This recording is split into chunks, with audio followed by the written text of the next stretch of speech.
ছাত্র, শিক্ষক সবাইকে আমি ধন্যবাদ জানাই।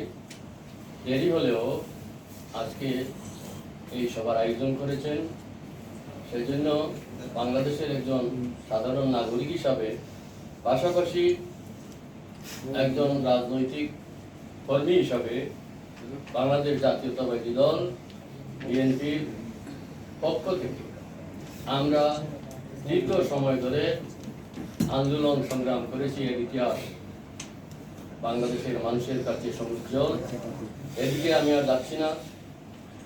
আমরা এইটুকুই বলবো, যারা 24 জুলাই আগস্টে আন্দোলন সংগ্রামে নিহত হয়েছেন, শাহাদত বরণ করেছেন, তাদের আত্মার প্রতি আমরা সমবেদনা জানাচ্ছি এবং তাদের মাগফিরাত কামনা করছি। তাদের সুখ সন্তপ্ত পরিবারের প্রতি আমরা সমবেদনা জ্ঞাপন করি এবং যারা ইতিমধ্যে পঙ্গুত্ব বরণ করে হাসপাতালে রয়েছেন এবং তাদের সুচিকিৎসা ব্যবস্থা করার জন্য আমরা শুনতে পেরেছি এবং আমরা জানতে পেরেছি যে বর্তমান তত্ত্বাবধায়ক সরকার, অন্তর্বর্তীকালীন সরকার ব্যবস্থা নিচ্ছে।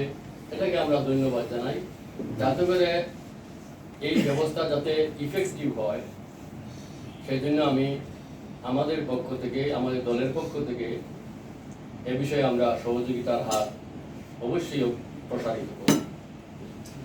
অনেক কথা হয়েছে, সব কথা শেষ কথা হলো, আমরা আন্দোলন করেছি, একটা রাজনৈতিক দলের দীর্ঘ আন্দোলন।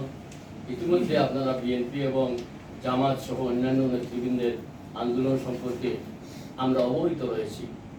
দীর্ঘ পট পরিবর্তনে দীর্ঘ পরিক্রমায় আমরা জুলাই আগস্টে এসে এর একটা সফল পরিসমাপ্তি ঘটেছে। তাদের মাধ্যমে সেই ছাত্রদের আবারও স্মরণ করতে হচ্ছে, মুগ্ধ করেছে মুগ্ধ অপার মহিমায়। তাই আমি তাদেরকে কি ভাষায় যে সমবেদনা জানাবো সেটা আমার ভাষা নেই। আজকে উপজেলা প্রশাসন সহ সর্বস্তরের সরকারি কর্মকর্তাবৃন্দকে আমি ধন্যবাদ জানাবো। 15 বছরের জঞ্জাল একদিনে শেষ করা যায় না। বিভিন্ন বক্তার বক্তব্যে এসেছে যে আমাদেরকে বিগত দিনে আন্দোলন সংগ্রামে যারা শহীদ হয়েছেন, যারা আত্মত্যাগ করেছেন, যারা জেল জুলুম এবং হুলিয়ার শিকার হয়েছেন, তাদের ব্যাপারে আপনাদের সজাগ দৃষ্টি রাখতে হবে এবং এই ফ্যাসিস্ট হাসিনাকে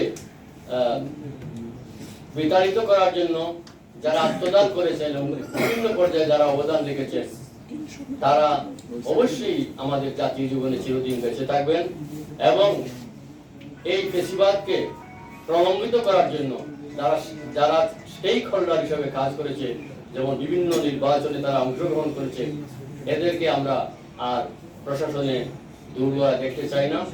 আমরা চাই একটা সুন্দর সমৃদ্ধশালী বাংলাদেশ, যা ছাত্র জনতা আমাদেরকে উপহার দিয়েছে এবং জনতা।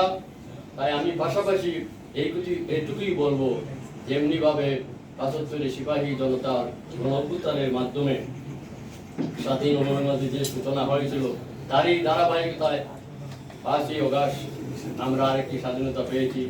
সেজন্য আমি সে থেকে শুরু করে অদ্যাবধি যারা আত্মাহুতি দিয়েছেন তাদেরকে আমি স্মরণ করি এবং ইতিমধ্যে আপনাদেরকে একথাই উচ্চারণ করতে চাই, আমাদের ভারপ্রাপ্ত চেয়ারম্যান তারেক রহমানের নির্দেশ যে আমরা এই আন্দোলনের ফসলকে ঘরে তোলার জন্য বর্তমান সরকারকে আমরা সহযোগিতা করব এবং ইদানিংকালে তার বক্তব্য সর্বমহলে আন্তর্জাতিক পর্যায়ে প্রশংসিত হয়েছে।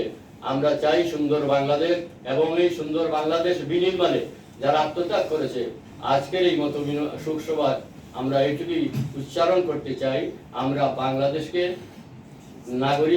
সব নাগরিক সুবিধা দিব এবং গণতন্ত্র পুনঃপ্রতিষ্ঠা করব।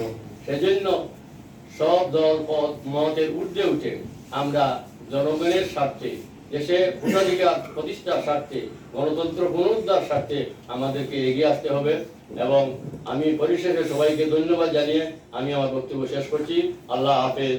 বাংলাদেশ জিন্দাবাদ।